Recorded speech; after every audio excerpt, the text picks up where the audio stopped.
Welcome to Obsidian Entertainment. We here at the studio have joked around that this has been the year of Obsidian, with Avowed releasing early this year and now ending the year with 2 more games. And what better way to cap this incredible year for us than by doing what our studio does best, sequels. That's where I come in. You can get out of here, Fergus. Thank you so much. No, you're doing great. You nailed it.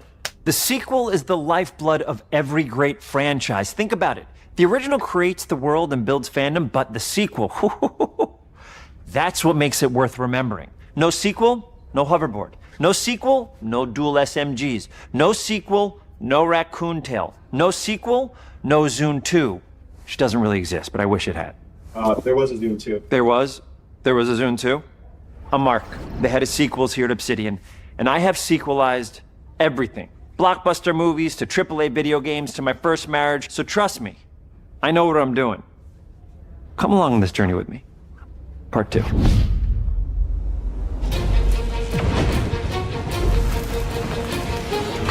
Let the killing commence.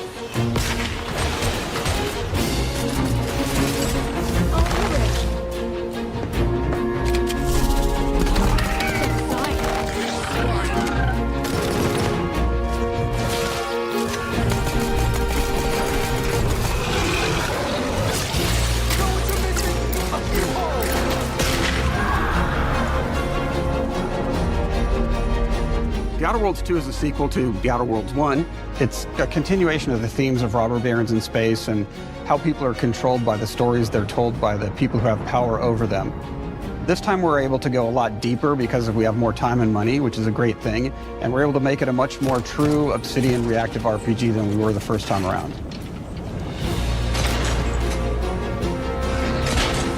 So we're going deeper and more complex with everything for this sequel. Deeper story, lore, RPG interactions, reactivity, all the things we've been known for as a company. It's really a complete realization of everything people want from an Obsidian game. Surprisingly, this is the first time in over 25 years that I've had the chance to do a full sequel for a world that I helped co-create.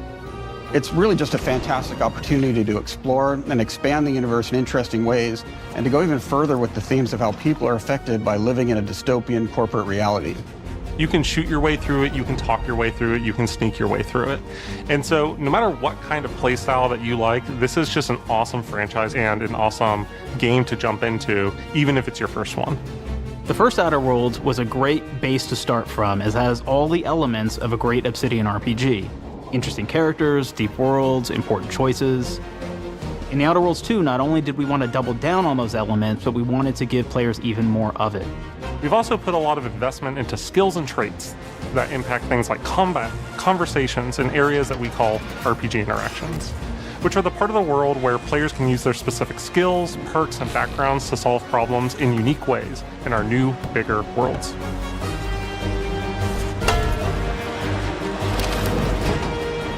I love a deep RPG experience, and building out that RPG crunchiness for our players was at the forefront of what we set out to create.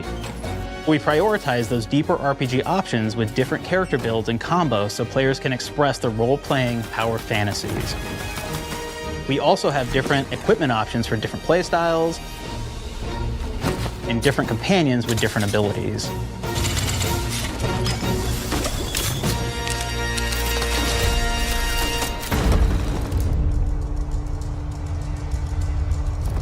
In the first Outer Worlds, you start off as the Stranger, which was basically a blank slate to build on top of with various attribute points that would begin to define your personal experience in the game. You can make any kind of character you want, but we've given you a role. That role is an Earth Directorate agent. You can think of them as kind of like space cowboys or space sky marshals. They're the good guys that go into places and kind of fix everything that's wrong. You're gonna be one of those. But we don't tell you why you joined the Earth Directorate. There could have been a lot of different reasons, right? It could have been because you're an actual lawbringer and you want to go in there and spread law throughout the galaxy. It could be that you're a roustabout and you just had nothing better to do. After you pick your background, one of the really important choices you have next is choosing your traits. While we had attributes in the first Outer Worlds, we've leaned into traits for the Outer Worlds 2, which are these big changes to your character depending on which ones you pick. So it could be something like Brilliant, where you can tag extra skills and you start getting extra skill points. And that's obviously really great if that's how you want to build your character. You can also go and do something like Lucky, where you get extra critical chance, and you also get a lot of really cool options throughout the game as well. Of course, we brought back dumb, so players love the dumb option. Tell me, do you believe in signs?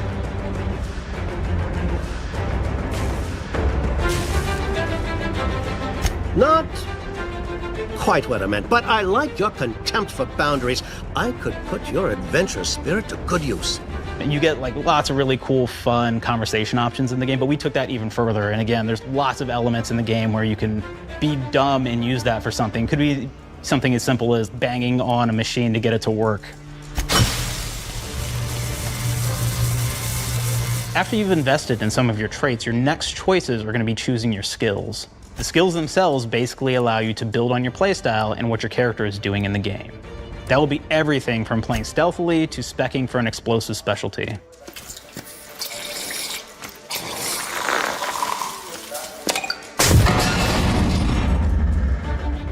Throughout your entire journey, your character continues to change with the different choices you make. In the Outer Worlds 1, it actually had more skills than we have, so we condensed them down to really the core and essence of what we really wanted there. But we made each point that you put into a skill much more impactful. So instead of getting small percentage changes, we actually did much larger changes per point that you put into each skill. And again, all these things, because of how they're checked inside the world itself, can matter quite a bit. You know, just even having one additional skill point in something can open up a lot more options in the world itself. If anybody's played Fallout New Vegas, they'll be very familiar with like the perk system. We basically borrowed that, but went even grander. We actually have more perks than Fallout New Vegas did. But here's the cool thing, right? We check and use perks for literally everything, right? So you can do everything from, hey, I want to make a stealthy build that steals stuff and is really good at that. Okay, great. Well, you can take maybe the pickpocketing perk. So that's not available to everybody, but if you select that, now you can actually go around and steal things out of people's pockets.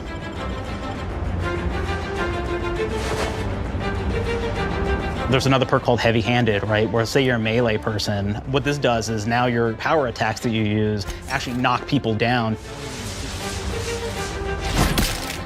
Oh man, I really like the serial killer perk.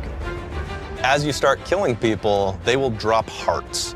And you can take those hearts, and essentially you're taking these trophies, you could say, and it's actually giving you a permanent health bonus every time you do it. We have this perk called Assassin. Now, this is an early game perk that you can take, which every time you stealth attack an enemy, you're actually going to get a movement bonus for a certain amount of time.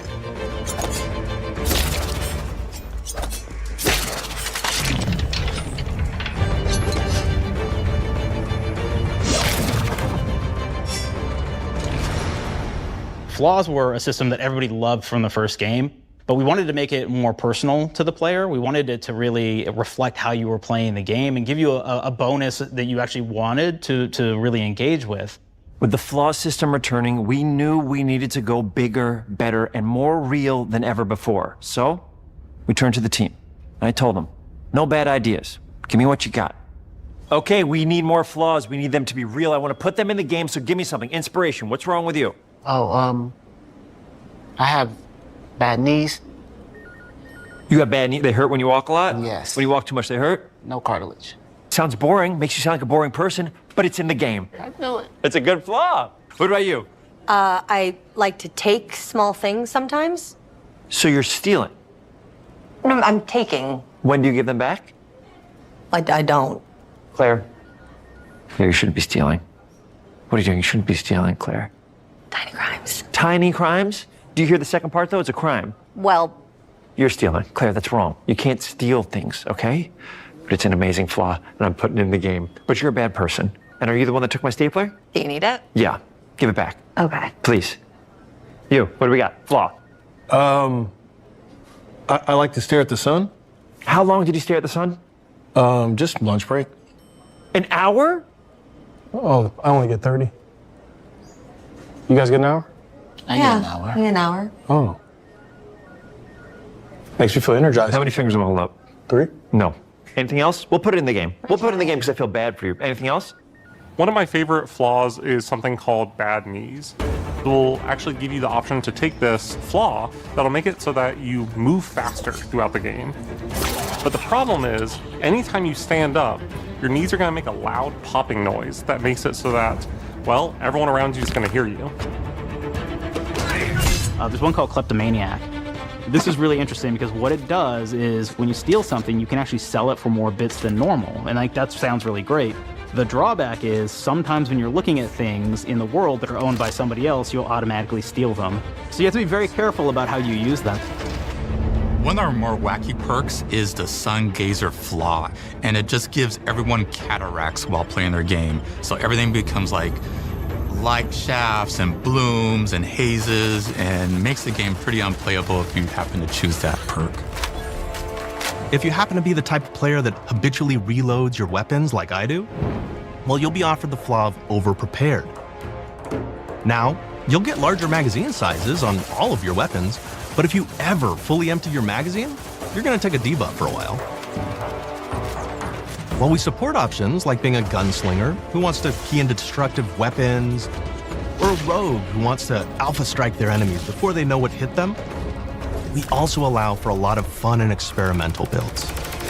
You can be a mad scientist who utilizes gadgets and wacky science weapons and armors, or even a psychopath who gains permanent bonuses to health by murdering their friends. Nothing shows the impact of these character build options better than, in my opinion, the bridge area, which has a quest you get early on in Paradise Island.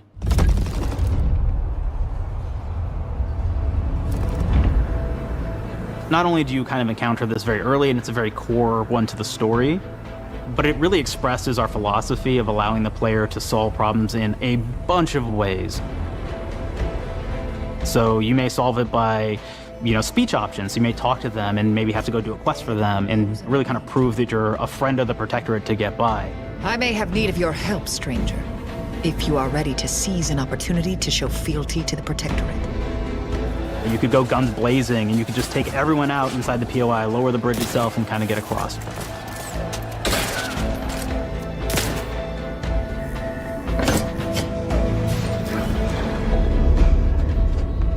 You could sneak in, lower the bridge, and then actually sneak in under the bridge to get over to the other side.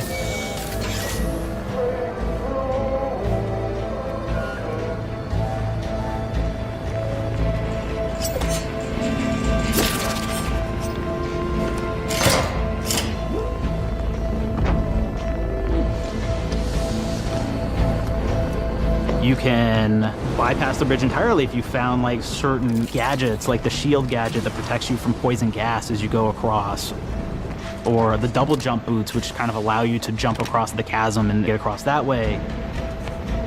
There's even a really kind of messed up way, right? Which is players can actually sacrifice one of their companions. Their companion who they just found is part of. We're no different than the Vrees if we start tossing our own to the rats. I sure as law ain't gonna follow someone who can't see the wrong in it. I must admit I'm surprised we could come to an understanding. But I thank you for your loyalty, stranger. As promised, you shall have clearance to cross this bridge. It's such a fun quest, but again, it really showcases that we want you to be able to solve this in whatever way you want to. When you build your character your way, we're there for you. We really want you to have the experience that you want to have out of this.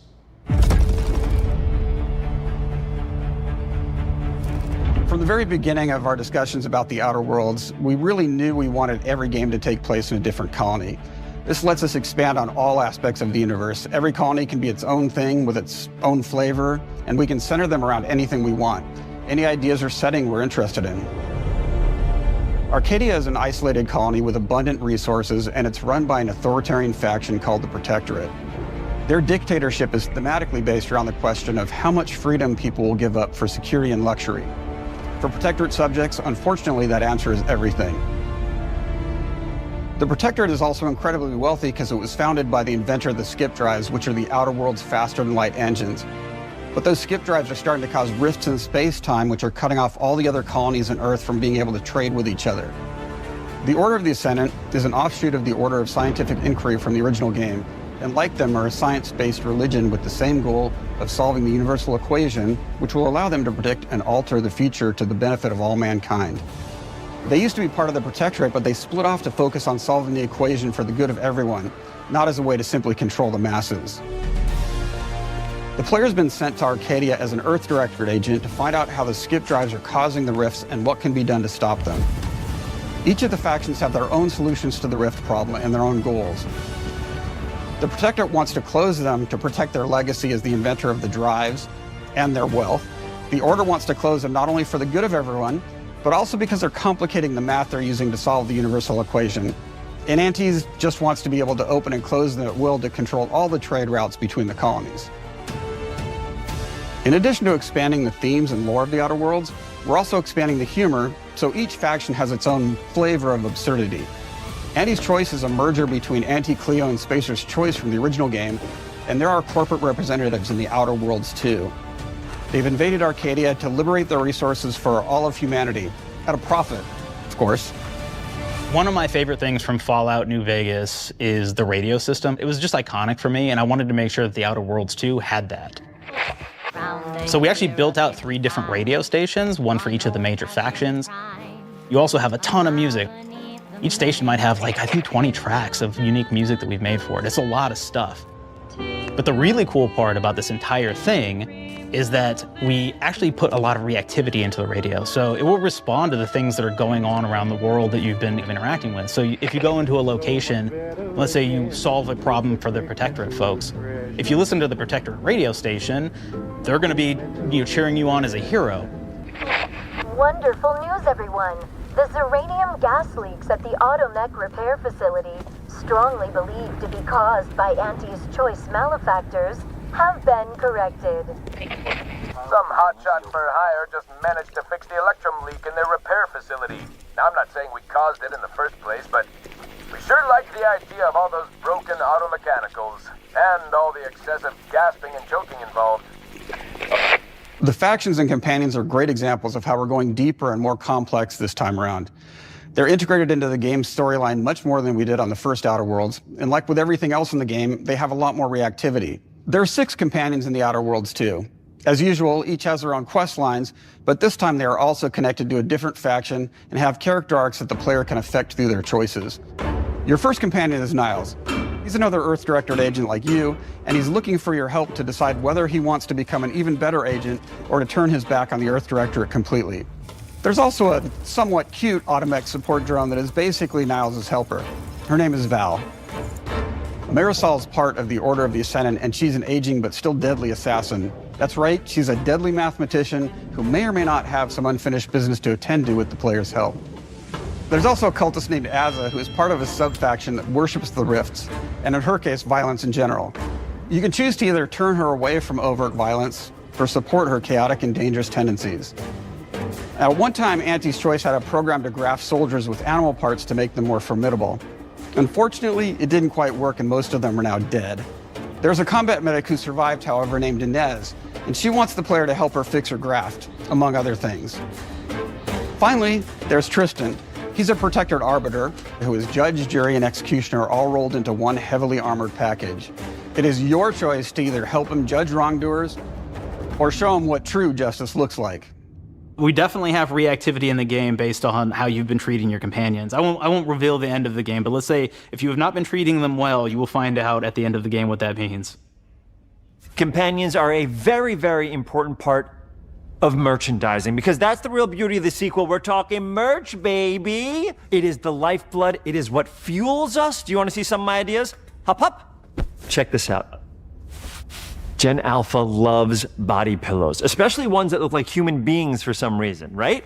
Who needs a significant other when you could have a knife-wielding space psycho up in your sheets, huh? What do they do with them when they get them, huh? Maybe a little napping, maybe a little snuggling, maybe a little nut.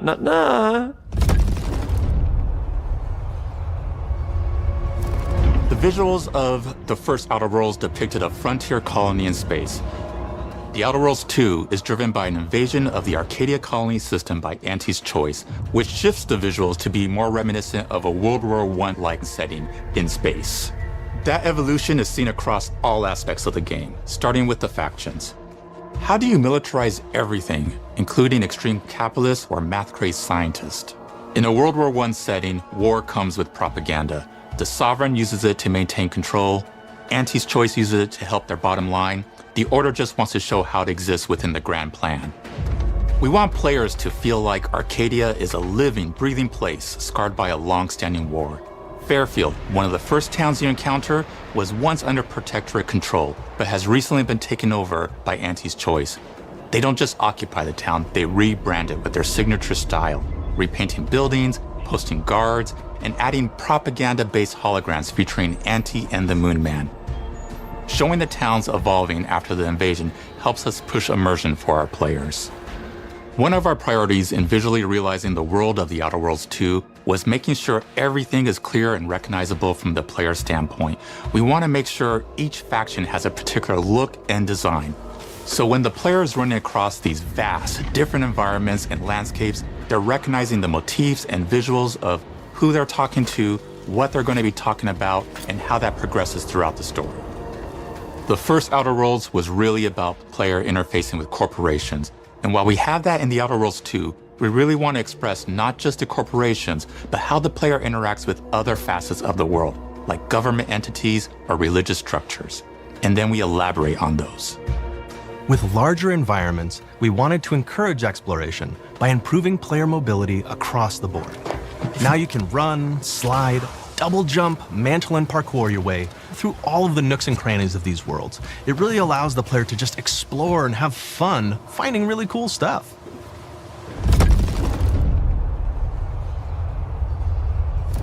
We've aimed to make everything in The Outer Worlds 2 better from top to bottom. The RPG elements were the start, but that's touched our story, our art, and especially our gameplay. A good sequel is true to the original. That's first and foremost, right? Like, we all want to add in a bunch of things as you're making a sequel, right? We want to make it bigger and better in every way. That's what we were trying to do here. And I thought, we did not need this consultant. We've made enough sequels. We understand how to do this. And I will say, I don't think it's been entirely successful. I am very proud of the combat improvements we have made in The Outer Worlds 2, thanks to my patented combat system. You may be thinking to yourself, it can't be that good? Shush, what are you even talking about? You haven't seen it yet. Watch this. Put a helmet on, because I'm about to blow all of your minds with my COMBAT system, combat system. My name is Mark, I'm the head of sequels. Shall we begin? You're thinking, what's C for? C, capitalize the fact that the people loved the first game. We're gonna take those people, we're gonna make them buy the sequel, giving out pounds, pounds, pounds. Quick ones, ha, ha, not you, Dev. Here we go. What comes after C? O, optimize for player satisfaction. I am terrified of online gamers, okay? I wanna make them happy. So let's, okay? All right. Mobilize the players so they're ready for that sweet, sweet pre-order. Clap with me. Sweet, sweet. If you don't have rhythm, Brandon, just say it. Sweet, sweet pre-order. Everybody has a different rhythm and it's blowing mine. And here we go. B, burglarize. What is this? It's basically just finding new ways to loot dead bodies. You know what I mean? Right, Otis? Okay, well, it's a big part of the game. A, you gotta agonize about how many people are gonna be angry that we have just put so much combat into this thing and almost no romance at all. We should look at ourselves. What is wrong with us? Huh? We can't have one love story in this? How many people have been in love? Raise your hands. Raise your hand if you're in love. Okay, are you lying? I have a wife. Put your hand down. T, toi. In French, that means two, sequel. I think that means 3. Okay, you're getting ahead of yourself. Come on, Claire. We're on 2. And how do we end it? Anything is possible. And we've established that we're the best there is, and there's no sequel better than us. And if I could just say one more thing, thank you very much. I know I've kind of changed the world of video games today. For The Outer Worlds 2, we wanted to improve gunplay in every way. We focused on improving the feel of each weapon, the way a weapon snaps into ADS, the way recoil feels when firing, and how impactful our sound effects really sell the weapon's fantasy, to things like how unique reload animation can add a lot of character to each weapon. We've increased the variety of weapons by including new weapon types, but also through a host of fun and unique weaponry. We have things like the Bourse Blaster that fires out tumors that can explode like grenades, or can even be eaten by the player for additional health. We have a weapon called Rookie's Reward that will actually level up the more you use it throughout the game. And every time it levels up, it's got fun fanfare where it's like shooting out confetti and it's got a fun little setup. We have a really fun weapon called the Pop-Up Gun. It fires out ad drones that will distract your enemies with corporate ads, slogans, and jingles.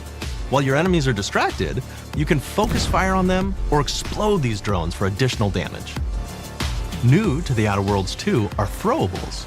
So you can use frag grenades to flush out enemies, smoke grenades to camouflage and escape, distraction devices to bait enemies into a stealth attack,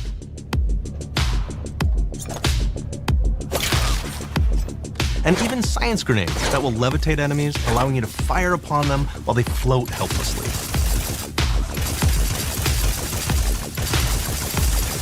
And of course, science weapons are back. We have returning favorites, like the shrink ray. This time it's been upgraded so you can shrink your enemy down to the size of a sprat and run over them, exploding them into bits. The shrink ray, that was probably my favorite one from the first game, so we brought it into the second game, but we improved it though. So instead of shrinking your enemies for a short period of time and having them re-expand, this time they stay shrunk, and we actually added in the ability to step on them and kind of squish them and kick them, because we knew that that was the player fantasy. We knew that's what everybody wanted to do. They wanted to step on the enemies, they wanted to kick them, so we made sure to double down on that stuff. In addition to things like our returning favorites, we also have some really fun and unique new science weapons. One of them is called the Armageddon. This one's really cool because it actually shoots out these masses that are like these little arms that will stick to people or cover or all kinds of different things, and they will continue to just hit them until they get destroyed. And we have another one that's just super cool called the Spectrum Dance Saber. This is a melee weapon that actually lets you attack to a musical beat. And if you continue to do that, you'll actually get additional bonuses each hit you do. One of my personal favorite weapons is called the Big Bang. It's just a big freaking gun that uses material harvested from rifts to shoot out a giant ball of energy, vaporizing everything in its path. Now, ammo's extremely rare for this weapon, but you can use it in just the right situation to devastating effects. Like another great one is Gary. If you wear Gary, he will lash out at your opponents as you're walking through combat. So we even have science armors, and we've really kind of shown off what we thought was really great for the player from a science perspective. We're all about letting people play the game their way. There are some players who prefer to be immersed in a first-person view, taking in all of the details. But there are others who really prefer to take the world in from a third-person perspective. Why not allow both? Well, now you can swap between the two, letting you enjoy the experience in whatever way you like. One of the things I really like about having the third-person mode is being able to see all of the fun and unique armors and armor combinations and weapons that you can equip your player with. All of the actions that you could do in first person, so you're double jumping around, you get to see your character in that way, and you get to take in the world and see things in a different light.